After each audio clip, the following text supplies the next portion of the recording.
Hey, my name is Brian Nail, and I'm a mortgage loan officer with Primis Bank. I just want to say how much I truly enjoy being a part of the Spread the Positive Network. It's an incredible mission that brings so much positivity to our community. It's been a real pleasure to be involved. Now, when it comes to financing a home, there are a lot of options. And in a market like today's, having the guidance of a trusted local professional can make all the difference. Whether you're looking to purchase a new home, second home, an investment property, or explore refinancing options, I'd love the opportunity to earn your trust and help guide you through the process. If I can help you nail your mortgage, give me a call at 615-243-3976 or visit nailyourmortgage.com.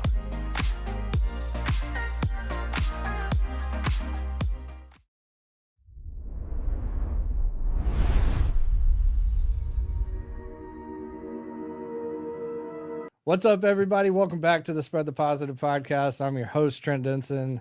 Got my guy Max Foster with Foster Entertainment in the building. How are you, man? I'm pretty good. Thank you for having me on. This is awesome. Yeah, man, absolutely. So typically how I like to do this, take us back, early passions, anything you want to share about childhood, and we'll kind of get into current life and all that. Yeah, of course. I mean, wow, early on, I'm my name's Max. Nice to meet all of you. I'm originally from Austin, Texas. Okay. So I was born there in 2001, and I lived there my entire life until I was 18, moved here right after that. And while kind of growing up and all that, I got into music at a pretty early age. Okay. Austin's a pretty great music town. Yeah, but it is. although I actually didn't have any family members or anybody I knew that was into music. Funny Really? enough. Yeah, it's just something that I actually, like, the actual true story. When I was around 4 or 5 years old, my parents noticed that I was really bad at math really early on, like super bad. And they were like, well, I don't know what's going on with this. And then someone found somewhere, their mom or dad was like, hey, apparently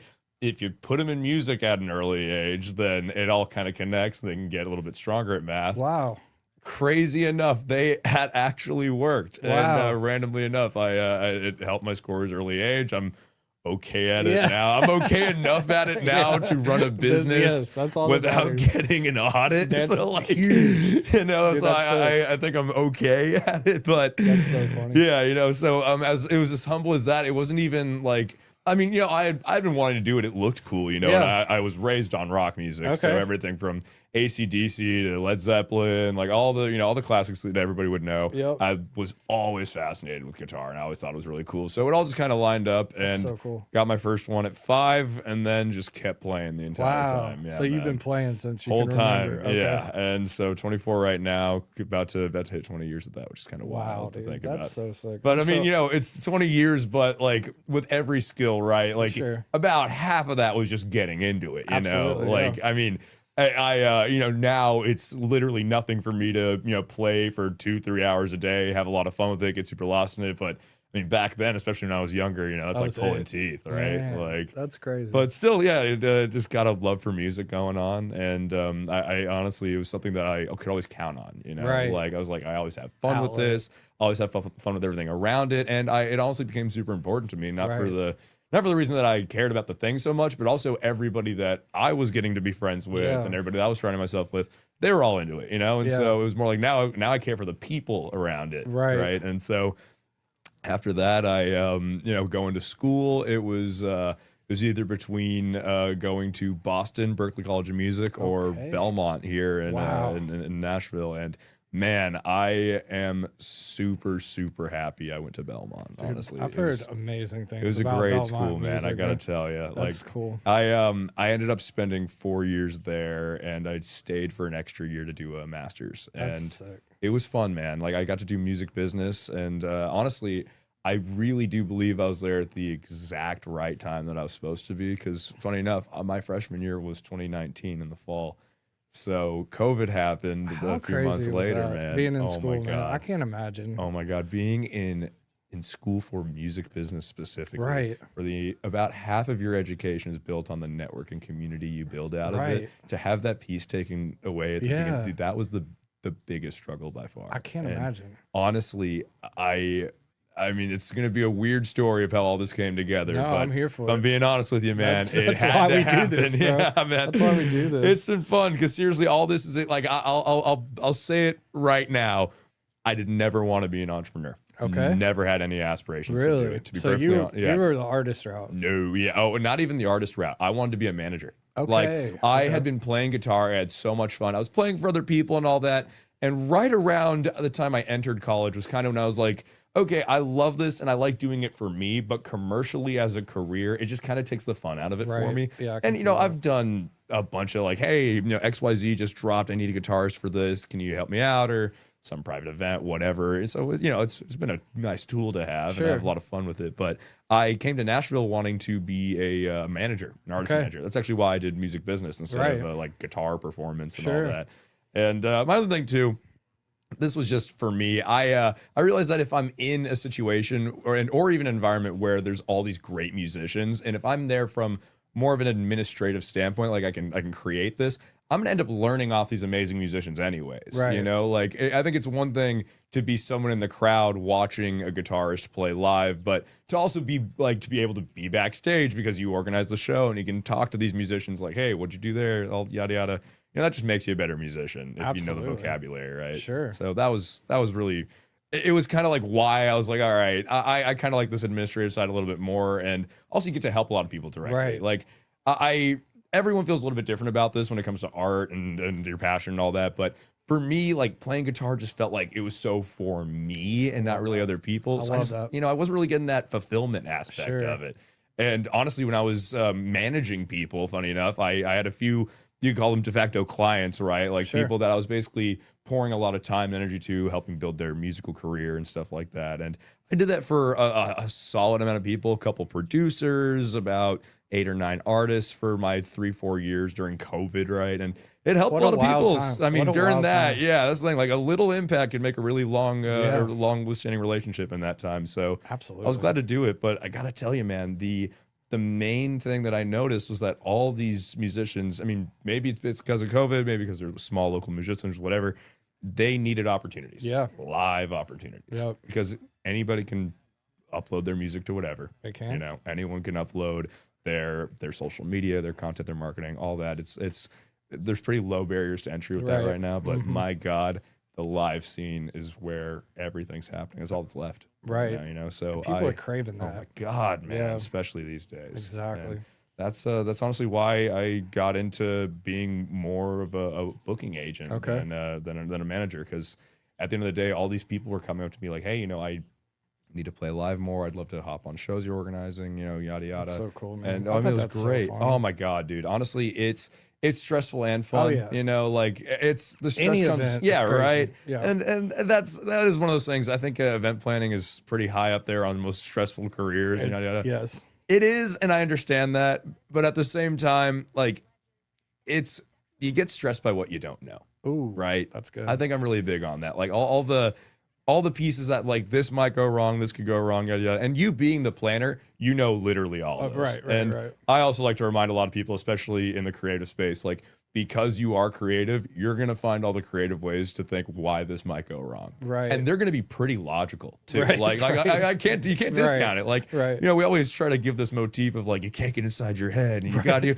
dude, your head is telling you the correct logical reasons why this won't work. That's your natural defense mechanism, and that's why like saying platitudes like, oh, be okay with failure, like that's you can, and it does get easier over time if you go numb to it, but at the same time, like it's okay to feel all those things, the stress and all that. So like I try to at least just reconcile with it and realize, hey, this is like way bigger than me too. Like absolutely. This isn't, dude, you got a great, I can see you being really really good at that. Like I appreciate just that. The energy you're giving now is like, I'm the calm and the chaos, but also like we're gonna have fun with those two. Yeah, like, and honestly, the chaos can be kind of fun. Exactly, we like, love chaos. Yeah, right. Like who doesn't? And sometimes you have to take a step back and be like, okay, yeah, this is chaotic, but also at its very core, this is ridiculous. Yeah, like this is ridiculous. Okay. We're at a concert right now. we're hearing music, having drinks, exactly. Like I mean, my gosh, I had a show a little while ago where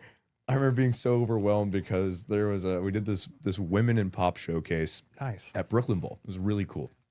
Big venue, great artists, killer night.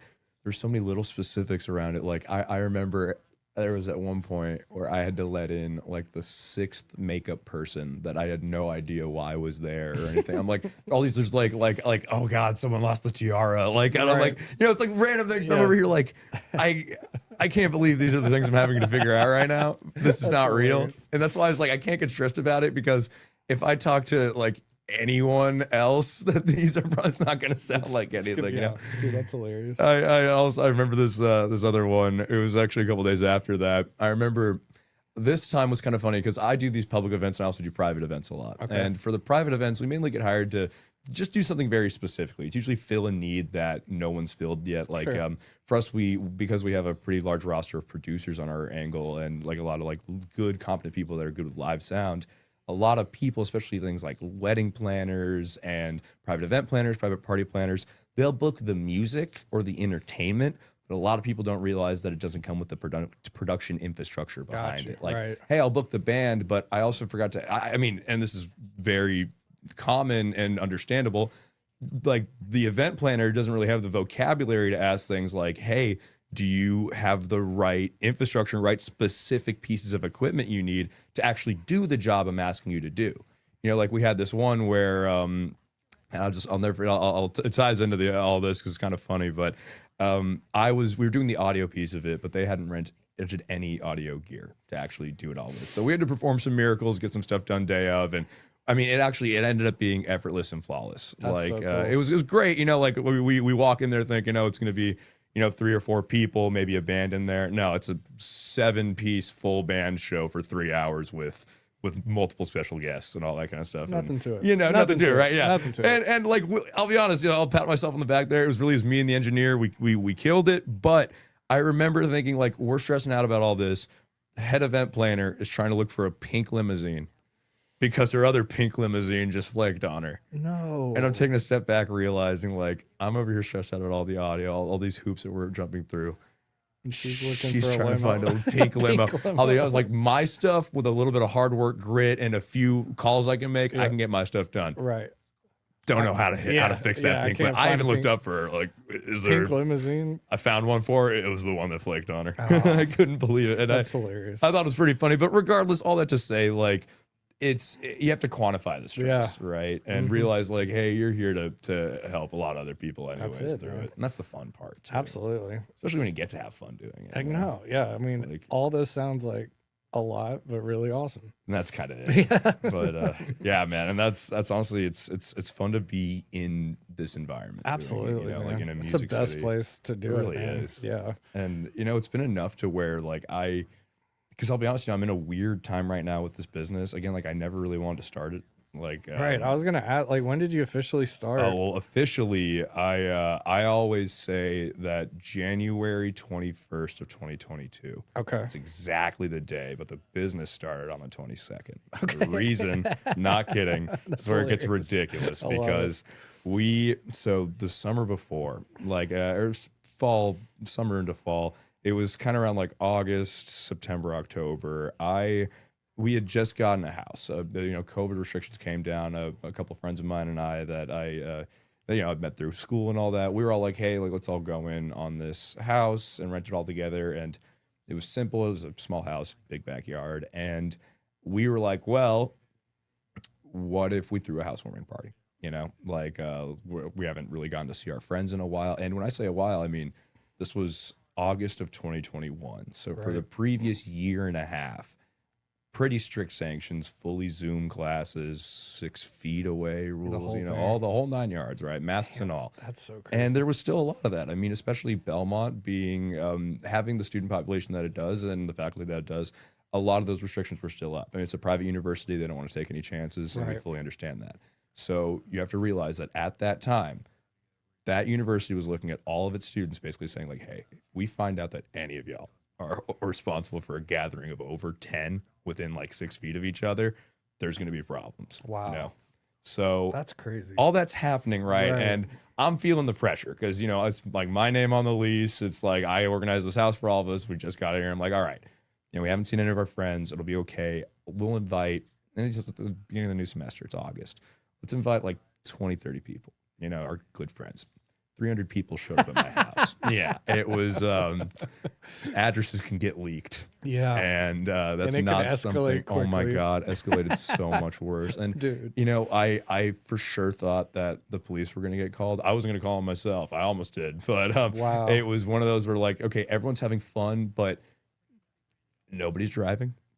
Everybody's having a good time. The music's loud and it is late, but my neighbors literally came to join the party. That's amazing. Like it was, so sick. you know, it was a fun time and everyone had a great time and nothing happened. And funny enough, police actually did showing up only to sit at the end of the cul-de-sac to make sure no one drove, and then like never actually came up to the house. No complaints. This was like 11:30. Noise ordinance in Nashville at that time was ending at like 10:30, 11. Sure. We couldn't believe it. And honestly, I mean, for me, it was with the house, it was ridiculous. I remember, of course, I had to clean all of it up. Of course. So like it's crazy, you know, Project X looking, and not of course to that extent, but like just a flood of people at your place that can't hold it, you know? Right. And it was fun. And I was like, okay, you know, I did my party. That was great. It was fun to do since COVID. Not doing that again. Right. Then Halloween came around. And man, everyone that went to that party was like, whoa, party. can we do that again, but with costumes? And so, you know, I'm like, I guess. And so it's, That's so my idea with that one was, okay, like everyone wants us to do this party. We'll do it because it will be fun. It was a good time. And now we know a little bit more. I'll hire friends of mine for security. I'll make sure there's a door, and I'm going to charge $5 at the door, because my hope is that when people hear that it's $5 at the door, they'll go anywhere else that's not charging a door price. Sure. I mean, we're all, you know, we're college students. Like, you got a million things going on a Halloween night in Nashville. Yeah. You know, you should find something to do. Right. And then, you know, my idea was like, of course, my friends that are coming, we don't have to charge them or anything. Sure. Like, have them come, but 400 people came. Wow. And it was the same thing. And it actually, I mean, it went great. It was I mean, insanely stressful night for me, if I'm being honest, but it ended up all working out. And I, honestly, this is kind of just when I started like dealing with stress really early, like, and massive events. 'Cause especially in those days, you know, like that was so much of a Wild West, because anything could happen. Yeah. It's entirely, you're liable for literally every person at that party. And all of this while there's up COVID sanctions. Sure. Like Belmont is kicking people out for having 20, 30 people in a house. I've got 400. Oh my God. Like I'm like, how am I going to stay under the radar here? Like, and now no one ever tagged me in any social media. Like, yeah, there were pictures of everything. No one could, you know, find out the house. Yeah. And I just kind of took a step back. You know, I kind of wanted to make everything very low key. And I mean, that party was insane. And 400 people times the $5 cover fee, we had $2,000 in a duffel bag in cash. Wow. That terrified me, because I was like, what do you do? Bank of America? Yeah. Hi there. Yeah, no, it was a party. Definitely not anything else sketchy. Oh, it's in a duffel bag. It's all crumpled single $5 bills. Come on.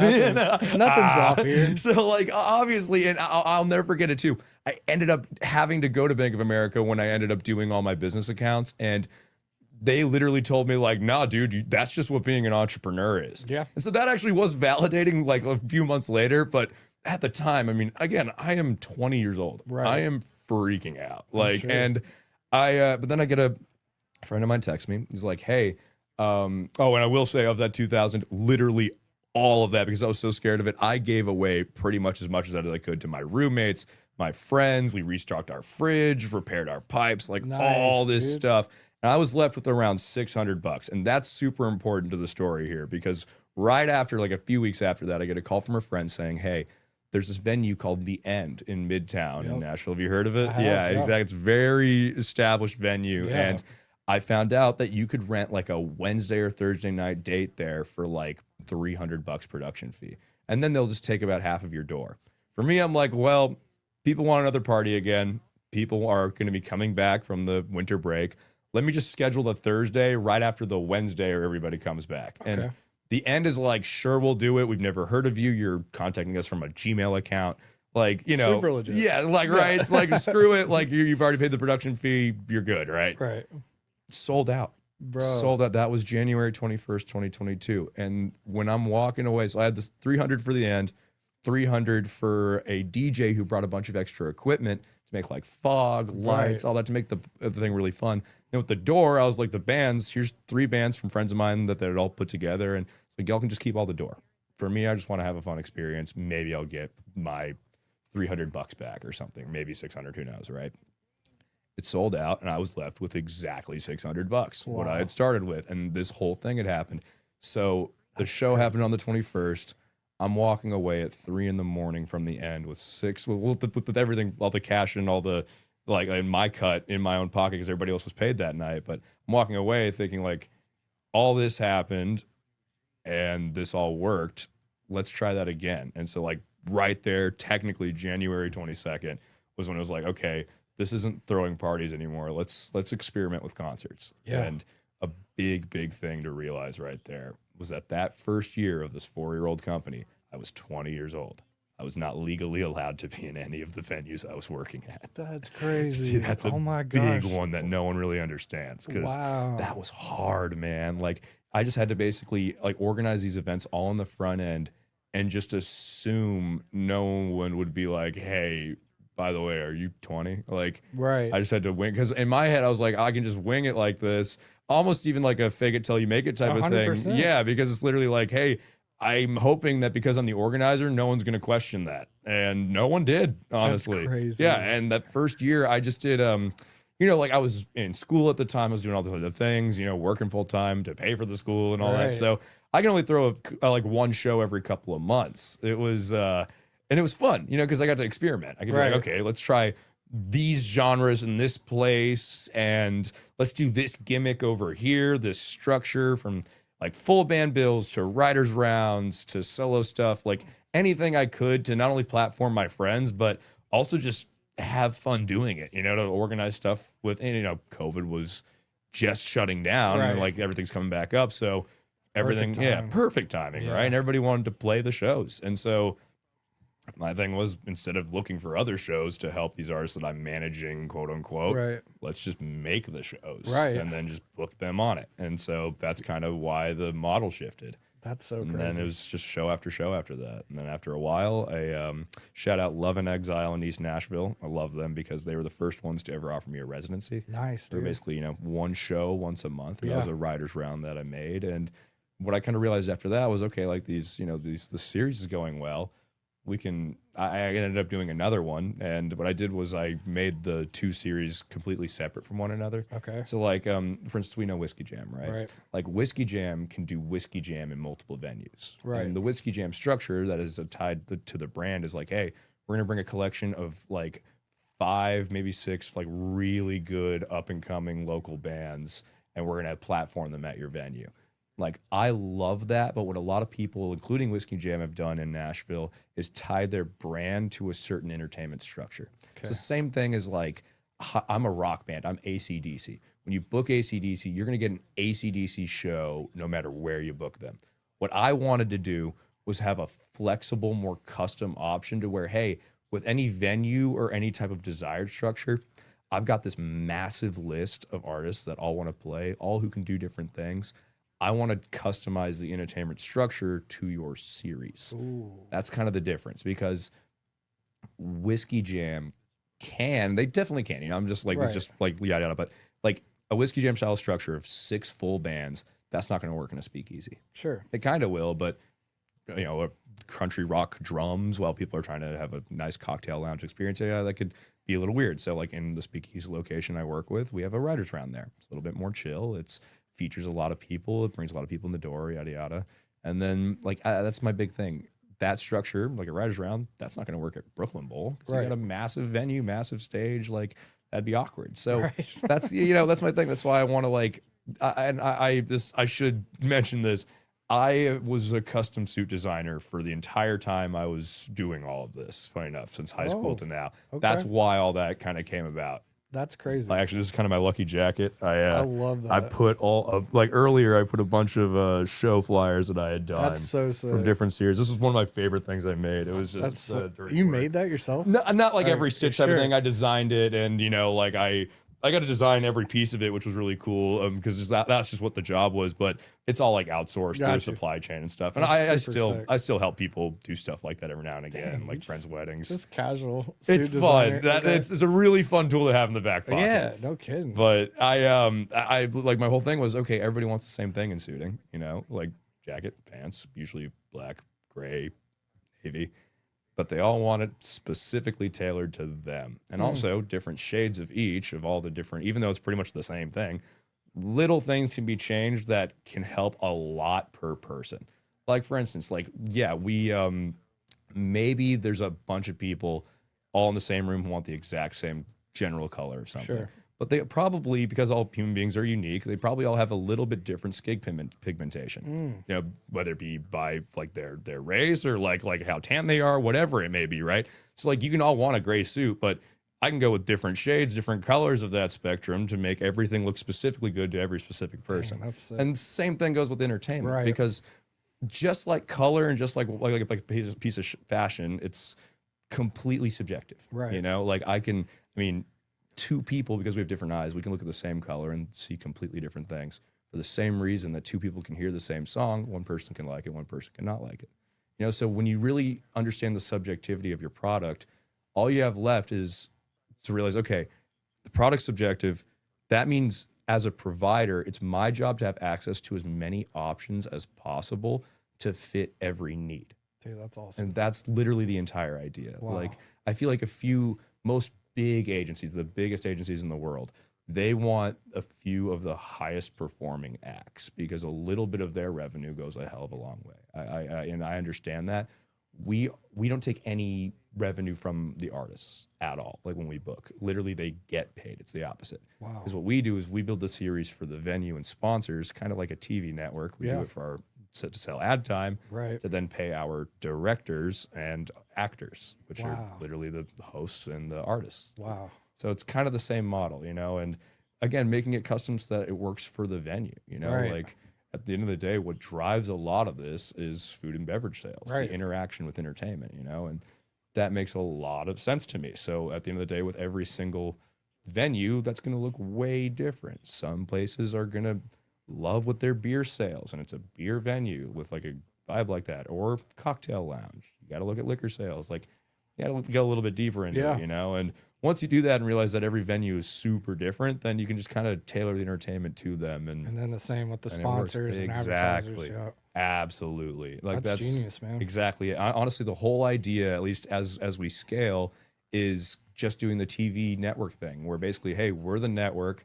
We have all these shows going. We're going to sell ad time to all those shows, whether it be sponsorship placement or all this different stuff, right? And then while that circuit, all these different shows are going at the same time, my whole channel and network, while that's going on, that's going to be, developing our artists, developing our venues. It's going to be working on all that. So then we can take the best pieces and do private events with them as well to drive revenue. Genius. And that's literally the whole idea. It's use the private events to provide the revenue for the circuit, to keep that developing and growing. And then eventually, I'd want to be the person to help all the local musicians, venues, clubs gain their infrastructure early on for a really low cost and fuel that with private events and bigger events.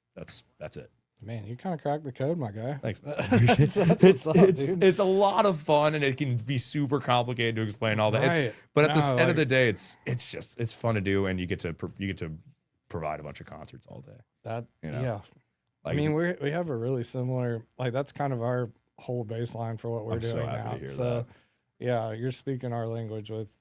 We have a roster of podcasters, roster of supporters, roster of just people that are tied into the network, like you said. And yeah, it really is like a TV radio station type model. Exactly. With podcasts and YouTube. So, and that's the thing. It's get your content right. You know, start banking up your content and do it. And then also that's the other thing too, like offer everyone involved great opportunities that come as a byproduct of your work. Exactly. Right. Like I'm so happy to be here because I get to meet you. I get to, engage with all your people here. Like all these things are just byproducts of the work you love doing, which is podcasting anyways. Yeah. That's I tell artists that all the time, man. Like look at everything around the stuff you love doing and fill the needs that are within it. That's the whole bit. honestly. Like we could wrap it up right there. Cheers. Yeah, like really. You did it. That's all you need. Nah, man, that's so sick. And have fun. Exactly. My God, have fun. Like, I mean, when we interview people too, I mean, it's a whole, like, cause like we'll interview artists, you know, in like green rooms and stuff like that here and there for content media, all that fun stuff. And the number one thing I have all of our people interviewing or anything doing and saying is keep like focus on why it was fun for them. Like, was that the most, like what was the most fun part of your performance? What's your most fun part about just making music in general? Like the whole thing is when you ask people that are so professional, those types of questions, you always see it a little in their eyes. Like they take a step back, like, wait, yeah, that was fun. Like, you know, like, and then you start to see the smile kind of curl and it's like, oh, okay. Yeah. Like, you know, you're so, cause you're in it, you're so taken by it, you know, and it's like, I mean, even from personal experience, it's so hard to have fun when you are, I mean, every person, you're wearing all the hats, you're doing all the jobs and you have all this pressure on yourself, but at the end of the day, it was still fun. Absolutely. Yeah. That's awesome, man. So, go ahead and plug away where people can find you, Foster Entertainment, everything. So the website is fosterentertainmentllc.com. Artist sign up is completely public and completely free. So any artist can go on our website, sign up to play, you just put in your information there. And that's kind of the whole reason our model works, because what we get to do is take a look at literally every artist that's on our catalog. We see who is going to fit the right space. If you're early on in your career and you're just looking to get your foot in the door, play some, you know, light shows, some no pressure stuff, we've got that for you. If you're well off and signed and touring and you're looking for paid gigs and the full 9 yards, we can help you with that too. So seriously, just let us know and we want to work with you. Awesome. FosterEntertainmentLLC.com, socials, Foster Entertainment. Foster Entertainment LLC. You can find us on Instagram, and I mean, that's basically the main one, honestly. You definitely shoot over the Instagram. But honestly, and I like to say this to everybody too, if you're just also in the music industry and you're looking to either connect or you're looking to get started or you're just looking for general advice, what to do with artists, all that kind of thing, I'm really big on this. I like to take pretty much every meeting, like all the coffees, all the stuff. Like I remember when I had a time where it was hard to get that meeting with that person, right? I think we all do. And so like seriously, like go to our contact page on the website, reach out. Like I'll be behind the other screen and let's connect. Seriously. I love that. I do have a few signature questions I always like to ask our guests, man. The mission here to spread the positive is bringing light to what's going right. Stuff that's working, stuff that's making a positive impact. Great example is your curation of events and all the cool stuff you're doing. But in your world, man, what would you say is going right in this crazy day and age? Oh, man, what is going right? Yeah, you know, it's so easy to focus on what's going wrong, right? I feel like it's on a Monday like today, it's raining out, pretty easy to focus on the latter. But, you know, I think the main thing that's going right and the thing that's honestly been driving, I think, my entire business and my entire career is the fact that we're finally all wanting our sense of real community back. Like everybody that is 18 through 30, 40, 50, everyone that's an adult these days, even those who are the most addicted to their phones, the most quote unquote introverted, whatever you want that to be. Everyone is yearning for that sense of community back in a post-COVID world, and we are all looking to not only get off our phones, but really like get in the same room as each other. Man. And I want to let every single person listening to this know that if you are a person that knows how to get any adult people in person with their attention over a minute, you are doing something remarkable. Seriously, someone told me that once, and it really took a step back for me, because in an age where people, especially in their young 20s, don't have even a 30-second attention span, if you can get them in a 3-hour concert consistently every week, I mean, that's what I was doing, and that really helped in a day that I needed to hear. You know, it's my thing is with any of you, for the artist that is playing at the coffee shop for 30 minutes, for the writer that's just in the room with maybe 2 other people writing a song, if you have other people's attention for over a minute, you've got something that's worth it. Seriously. Yeah, I think that's going really well in the world, just in general, the shift. Right. You know, I love that. I couldn't agree more. Another thing we always like to wrap with is grateful for. Oh my gosh. Such a list. Such a list. 4 things you're most grateful for right now. Let's go with, at the very, very top of the list, my mom and my dad, most definitely. Right under them is my dog, Poncho. He is awesome. We'll wrap that in one. Yeah, but friends or family and family, the dog, family. and then of course my team and my artists. Okay. Like those are the people that I work for. That's so good. What else? That's honestly, just one. Yeah, that honestly is one.